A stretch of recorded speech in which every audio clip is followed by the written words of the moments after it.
আমি আছিলাম স্রোতের পাশে, তখন কলা গাছ আমাকে উল্টে এইভাবে চাপায় ধরছে। চাপায় ধরার পরে আমি উঠছি, উঠে যখন দেখতেছি বাবা চলে যেতেছে জোরে, আপনার কলা গাছের উপর টপকে যায়, বাবাকে হাতটা ধরছি। ধরার পরে বাবা ছুটে গেছে, আবার যাই ধরছি। ধরার পরে একেবারে যখন স্রোতের মধ্যে পড়ে গেছি, পানির নিচে চলে যাওয়ার পরে আর বাবার হাতটা আমি ব্যালেন্স করে ধরে রাখতে পারি নাই, বাবা কলার বেলা থেকে পড়ে গেছে। পড়ে গেছে। তারপরে পরে কলার ভেলা সহকারে ওইদিকে চলে গেছে। আমি একটা গাছ ধরলাম, আর তো বাবাকে খুঁজে পাইতেছি না। একটা বাচ্চা মেয়ে ছিল, একটা মহিলা ছিল, আর দুইটা আমার আব্বুর সঙ্গে আরেকজন মুরব্বী ছিল, মোট 4 জন।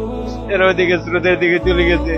আপনার আব্বাকে আপনি ধরে রাখতে পারেন নাই? ধরে রাখতে পারি না আমি। 2-3 বার পল্টায় বাবাকে যে ঝাঁপ দিয়ে হাত ধরছি, কিন্তু শেষ পর্যন্ত যখন পানির নিচে ডুবে গেছি তখন আর বাবার হাতটা ধরে রাখতে পারি নাই আমি।